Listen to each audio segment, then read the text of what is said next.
Next topic. Joe talked about Lego Star Wars. Joe, let's talk Yeah. about Goodbye Eri. Yeah. Yeah. You want to set the stage for a mind-bending journey? Oh god. Oh my god. So Goodbye Airy.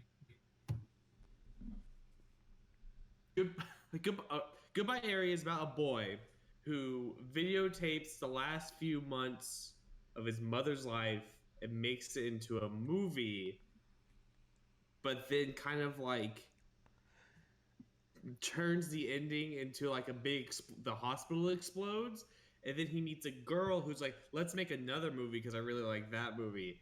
And that's all I am going to say about that one shot. It's a Yeah. one shot by the Chainsaw Man's mangaka. Yes, Tatsumoto.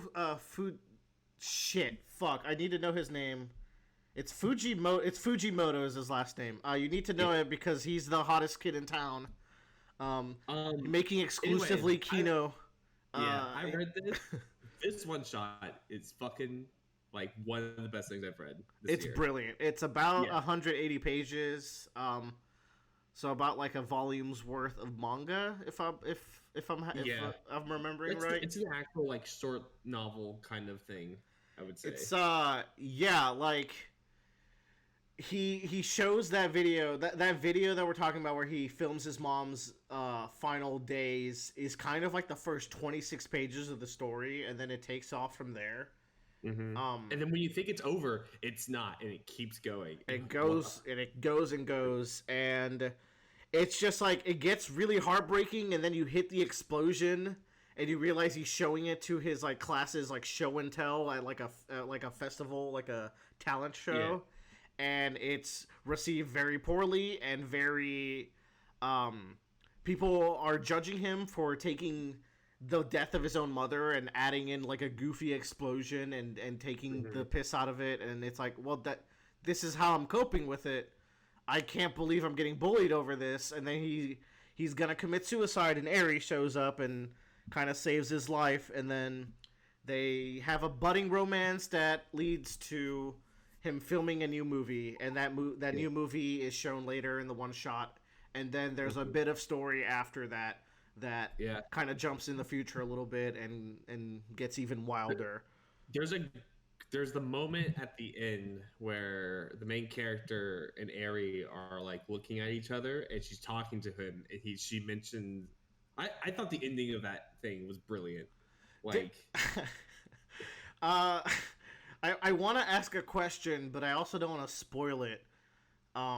In case I don't know if you guys care.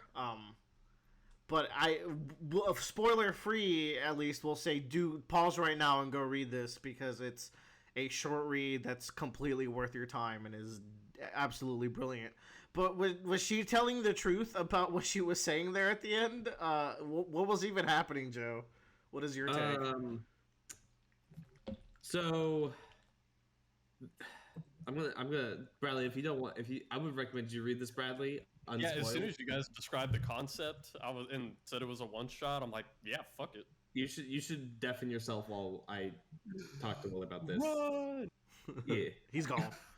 Okay, so Eri has a line where it's like you blur the lines of like what's real and what's not real. Yeah. Right. And so what it is, he mentions how like he tries to edit the ending, he can't get the editing right. And if I'm remembering the paneling correctly, I can go look it up. There's never a scene in that paneling where they are next to each other in the same panel. It's always like a back and forth shot. So to me, he had the ending of Eri, him going back and finding Eri, and Eri saying that, and then edited later with like his older self, and then blew up the hospital. Does that make sense? Yes. Okay. I that's kind of what I thought. But you never know. You never know with Fujimoto. But that's also the point of, like, you don't know if it's real or not. That's also the point. I think you can bring Bradley on back. I'm just going to talk about some of the themes and, like, kind of the structure of the story. Like you're saying, like, a big theme of it is blurring the lines between reality and fiction. And what do you think this was like? I feel like this is saying something about Fujimoto and his creative process. Um, and Well, I think part of it too is like you add a bit of spice to the fantasy to like the world that's happening around you, and it has a bigger impact of like what happens. Does that make sense? yeah, adding Like- that spice makes it more impactful at the end. Right. Because it weirdly enough it makes that small bit of like actual feelings more real and more Well, genuine. that's why I think it's really a reflection on this artist's own creative process, because he writes stories that are very emotionally driven and then go off the wall.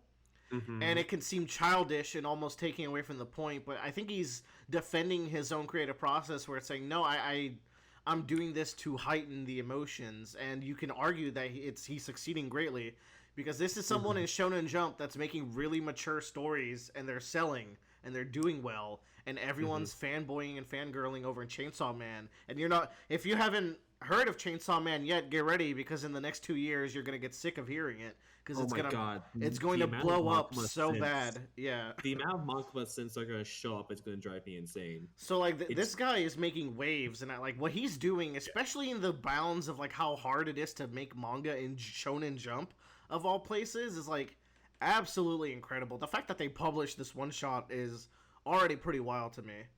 You can still get on their Shonen Jump website and app, by the way. It's timed. Why is it timed? It was timed for free. Like you can't it's like the first chapters of like One Piece. Gotcha. Like the latest chapters. Yeah, you have to buy it for like $2 or $3 in the future. Yeah. Okay. Yeah. But if you have the subscription, you can still read it. So I'll bring up some other things. Like the dad is a fantastic character, and they do there's a really cool scene with the dad that caught me way off guard around the middle point. Was it when they're at the dining room table? Yes. That's a fantastic scene. I like when you meet Aries' other friend. You meet her briefly, and it kind of casts doubt on the entire story a little bit, but in a really satisfying and realistic way that kind of fits the theme of like blending the lines of reality and fiction. Yeah. Also, this like, so I've been reading the Berserk. Like this is like Berserk is dark and gruesome for like horror sense. This is just like sad dark. Like it's too real. Like what's happening. Like you're just like, this sucks. Yeah, like it goes there, and it's tragic, but it's also really funny and cute, and at the end of it, it's really a story about finding a reason to go on after loss. Especially with how literally you want to take some of the final bits of the story, and it's a really good exercise of like, he hasn't made anything during the entire COVID era, so like these COVID manga are really interesting because it feels like artists kind of getting more fatalistic with some of their stories and getting to like some real good life lessons through them, because I feel like from what I've heard, Araki's most recent one shot also kind of goes into like frustrations that he was facing during COVID, but didn't come through the Jolion because he was still wrapping up that story. So it's just interesting. Like a lot of cool stuff is coming out of the Japan manga scene right now. Again, read this story. I think it's better than Chainsaw Man, and Chainsaw Man is already great. So I'm excited to see what else he does. Fujimoto's on fire. Very much looking forward to Chainsaw Man Part 2, which I think is still supposed to happen, allegedly. So we'll see how that goes. All right. What do we got next? I lost my place here in a little docket.